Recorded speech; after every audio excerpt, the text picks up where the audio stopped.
먼저 대통령님의 모두 말씀이 있겠습니다.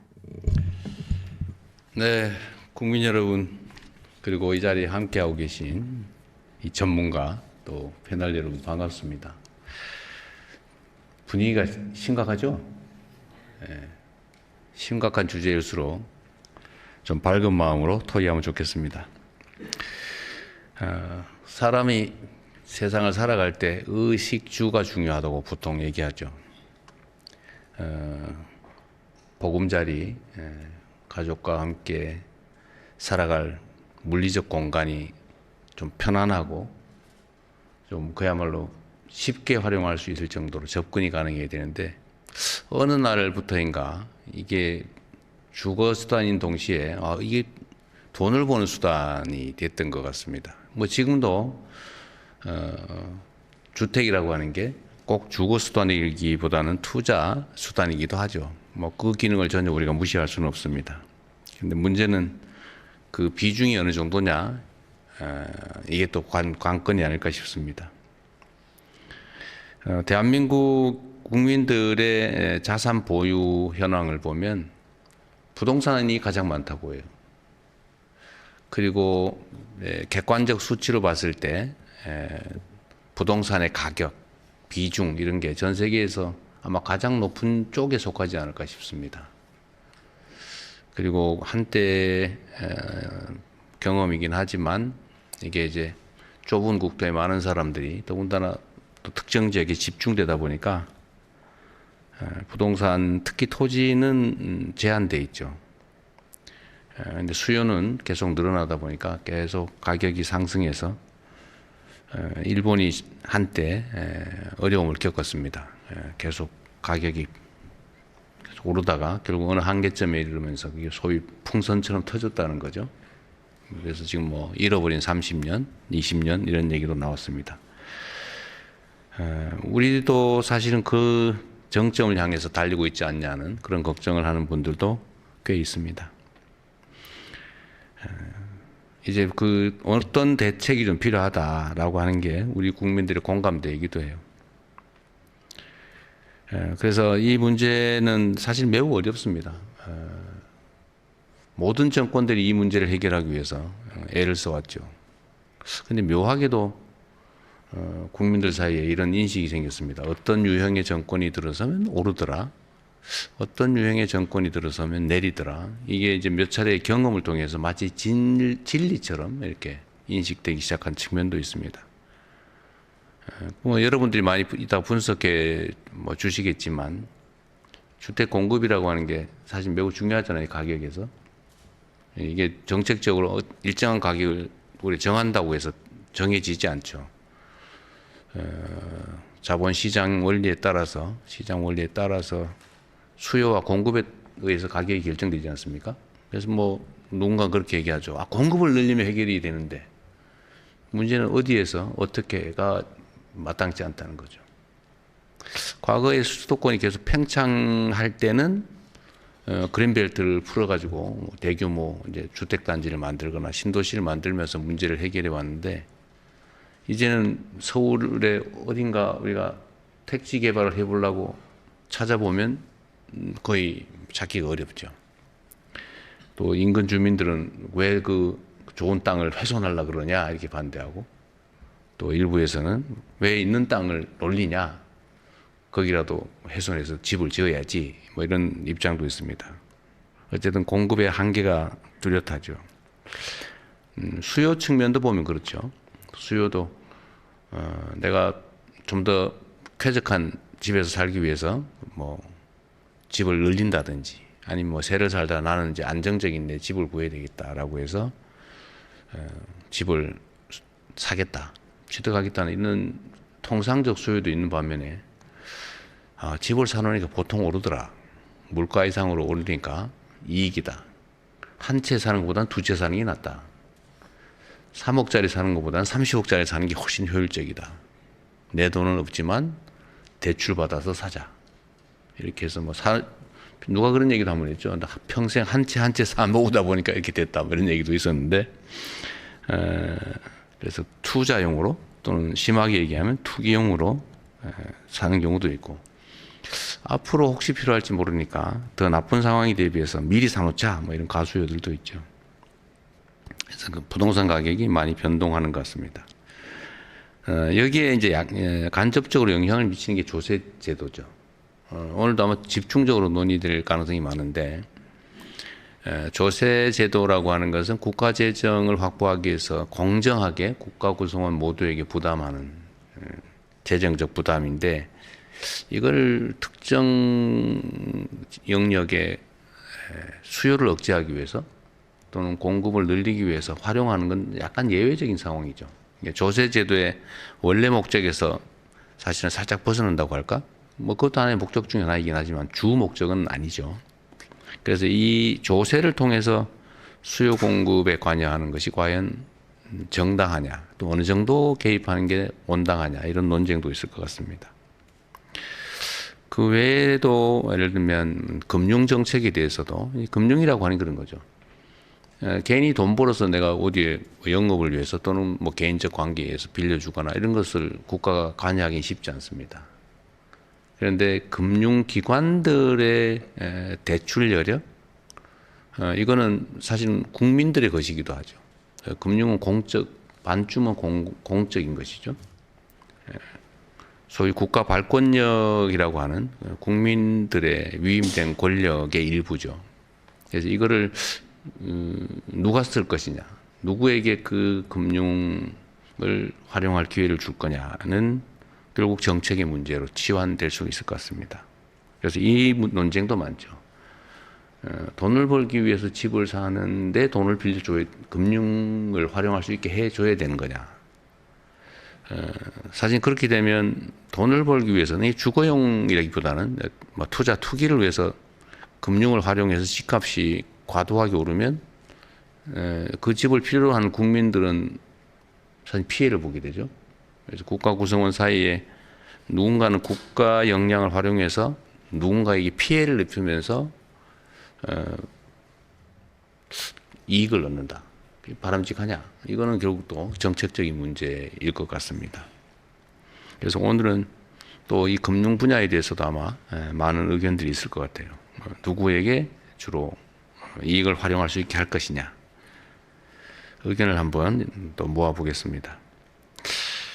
지금 이 토론회를 하기 전에 각 부처 장관들께서 그 공급 문제 또 금융 세제와 관련해서 주제별 토론회들을 했던 것 같아요. 그래서 그 토론회 결과도 제가 다 대체적으로 요약된 걸 받았는데 뭐 여러 가지 의견들이 있지만 좀 특기할 만한 거 이런 것 같습니다. 제가 보기에. 일단은 과거에 비해서, 과거라고 하는 게 뭐 아주 먼 과거를 얘기하는 건 아니고 얼마 전에 비해서 약간 변화된 게 있어요. 그 첫째로는 과거에는 부동산이란 당연히 또 주택을 포함해서 돈을 버는 수단이다. 또는 사람이 사는 게 주된 목적이다. 여기에서 돈을 버는 투자 또는 나쁘게 얘기하면 투기용으로 쓰는 게 정당하다. 이게 많았는데 이번에는 보니까 투자 수단이라기보다는 쾌적한 삶의 보금자리라는 측면이 많이 강조되는 것 같아요. 또 한 가지는 청년, 그다음에 신혼부부, 다자녀 가구에 대해서 좀 특별한 배려가 필요하다가 많이 늘었어요. 아마 우리 사회가 저출생으로 전 세계적으로 제일 먼저 소멸할 국가다, 뭐 이런 국제적인 지적이 있을 만큼 저출생 또 비혼 이런 게 많아지면서 그게 주된 원인 중에 하나가 주거 문제다라는 지적 때문에 뭐 국민들께서 그런 공감을 하시는 것 같습니다. 그래서 오늘은 여기 어떤 뭐 정책 발표 자리는 아니고 또 여러분들이 또 우리 국민들께서 어떤 의견을 가지고 계신지를 좀 허심탄회하게 좀 들어보려고 합니다. 가급적인 말씀 하실 게 정말 많을 거예요. 이거는 대한민국의 최대 과제 중에 하나입니다. 이게 이해관계 조정이 원래 정치 또는 국가 행정을 하는데 제일 어렵습니다. 왜냐하면 이쪽을 누르면 저쪽이 흘러오고 저쪽을 당기면 이쪽이 밀리고 그러거든요. 그래서 정말 어려운 의제인데 그래도 우리는 상식과 합리성을 가진 사람들이어서 객관적으로 타당한 것들에 대해서 우리 국민들의 수용성은 매우 높습니다. 그래서 우리 국민들은 위대한 국민이죠. 하다못해 어디 집회를 해도 우리는 절대로 부시거나 때리거나 하지 않습니다. 합리적인 결론을 또 받아들이죠.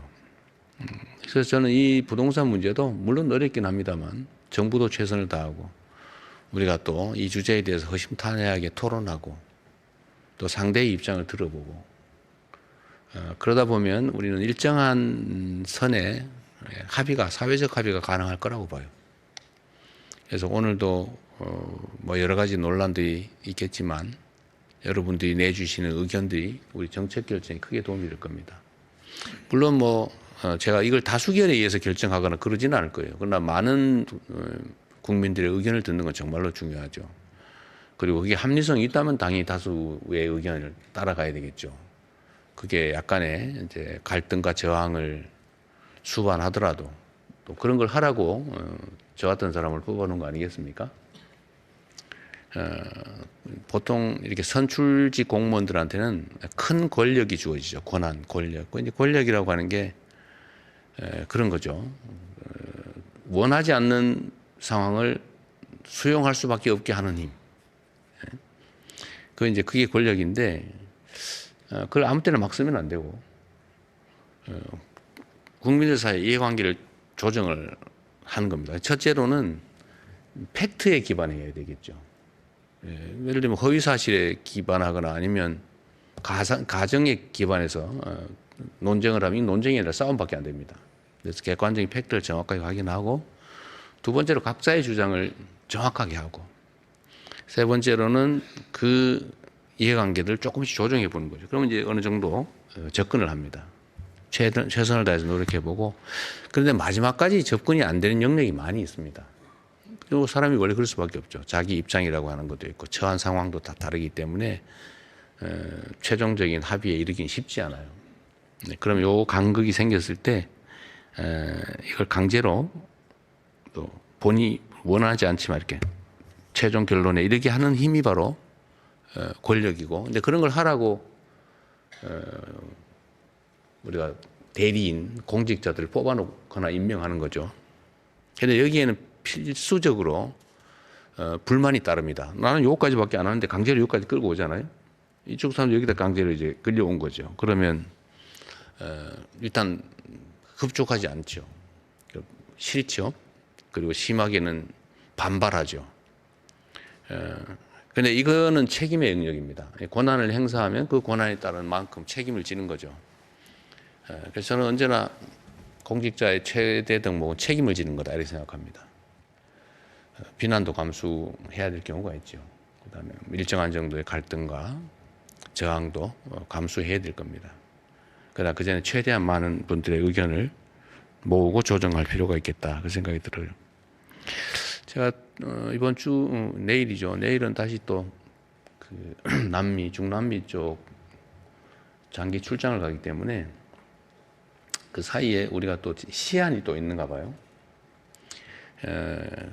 조세 제도는 법률상 언제까지 이렇게 내게 돼 있다고 합니다. 근데 그 시한 때문에 지금 좀 쫓기긴 하는데 혹시 오늘 얘기를 하다가 좀 부족하면 네. 총리께서 한번 그 사이에 네. 한번 좀 더 얘기를 좀 해봤으면 좋겠습니다. 하여튼 오늘 말씀하실 때 가급적이면 요약해 주시면 좋을 것 같아요. 이 부동산 문제는 온 국민의 관심사에서 거의 대부분의 국민들이 전문가들입니다. 다 알고 있어요. 저보다 더 잘 아는 분도 많더라고요. 그러니까 대체적으로 아는 내용이기 때문에 이유나 과정이나 논거나 막 자세히 설명하지 않으셔도 주장할 수 있을 겁니다. 그리고 중복된 주장은 조금 더 줄여주시고 가급적이 많은 분들 의견을 듣고 싶어요. 또 입장이 아주 다양한 분들 오늘 모셨기 때문에 제가 이렇게 보니까 얼굴을 텔레비에서 본 분도 계시고 유튜브에서 본 사람도 있고 아주 다양하십니다. 그래서 각각의 또 특장기들이 있기 때문에 많은 분들 의견을 들어보는 게 좋을 것 같아요. 또 영역도 다양합니다. 입장도 다양하고 그래서 요약해서 좀 해주시면 좋을 것 같아요. 제가 일단 모두에 드릴 말씀은 드렸습니다. 이건 뭐 저는 대한민국 최대 과제에 관한 토론이라 뭐 심각하기도 한데 또 그러나 우리가 뭐 적군도 아니고 또 자기 입장은 좀 편하게 낼 수 있도록 해주시기 바랍니다. 네, 고맙습니다.